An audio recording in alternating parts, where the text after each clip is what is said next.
Hi, it's Miss Becky with the Madison Library.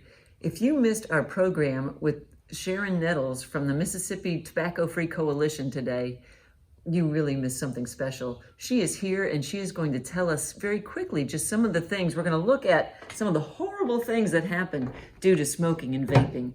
And I'll have some special links for you too after this video so that you can learn even further about her and about the organization and about more dangers of smoking and vaping. Good morning, everyone. Just want to share some brief information about the dangers of using tobacco products. I'm going to show you this real quick. This is what a healthy lung look like. When you were born, you are created with a beautiful pink lung, but as you use tobacco products, your lungs can turn black. This is an illustration of a lung that has emphysema, and this is an illustration of a lung that has cancer. It has a spot on it. The tobacco industry does not show you all of these things because they want you to start using these products. What I want you to understand is that the tobacco industry targets our young people. They need our young people because they call them replacement smokers. They need to replace all the individuals that have died from using tobacco products. They need to replace all the individuals that have gotten sick and no longer can use the tobacco products. And then they need to replace all the people that have become informed about all of this information about the dangers of it so that they can still get that money from those customers. Most people that start using tobacco products started when they were very, very young. Again, under the influence of the tobacco industry and the way that they advertise. I'll show you this. This is the amount of tar that goes through a smoker's lungs if they smoke 10 cigarettes a day over a year's time. This is a lot of tar. The tobacco industry doesn't show you this. I met a young lady that said that when she finishes smoking, if she blows on something white, it turns brown and sometimes black. My question for her was, why are you still smoking? If this is coming out of you, what is on the inside of you? Again, the harmful effects of tobacco products. This is Felina. This is an illustration of 2 weeks worth of phlegm if a person gets COPD. They're trying to cough this up out of their lungs so that they can breathe. True story. Two true stories. I met a gentleman. I was set up in Yazoo at a display, had a display set up, and he came up to me. He said, Miss Nettles, this is an accurate representation of about how much he coughs up in 2 weeks, but his is actually darker. Next true story.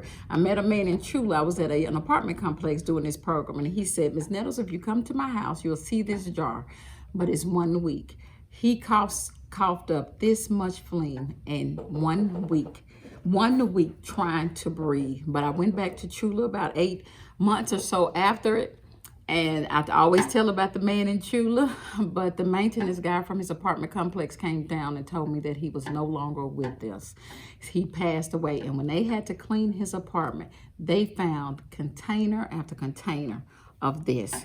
Wherever he could get to cough up. If he couldn't get to the restroom, he would just cough it up in a can or a jar or whatever he could get to. You don't want to use these products, again, the tobacco products, because this could be an end result. This right here is actually a person that never smoked a day in their life.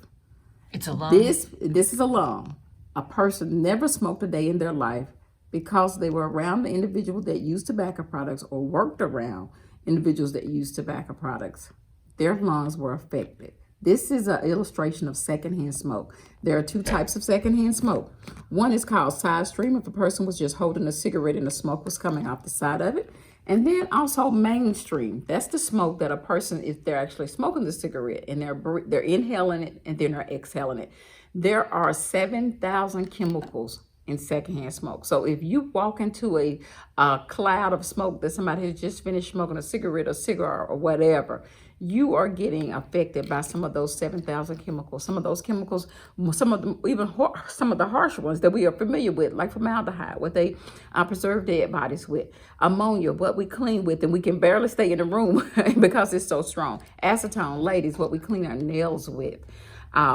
Those are different products that are in it, but can be found in the secondhand smoke. And again, we know how dangerous it is. So if you get a minute, look it up and just find out all the different chemicals that are in secondhand smoke. This also is an illustration of if a person used the smokeless tobacco, the dip, the chewing tobacco, and things of that nature. We call it Mr. Gross Mouth because this is what your mouth would end up. You can have cavities, you can lose your teeth, you can get cancer of the gum. I mean, the list, gingivitis, the list goes on and on.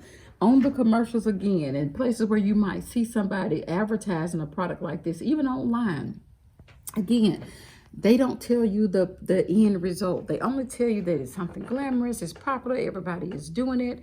But again, what I wanted to just show you today is how harmful tobacco products are, what they can do to your body, and we hope you never start. And if you have started, we hope that you stop, because your loved ones want you to live a long and healthy life.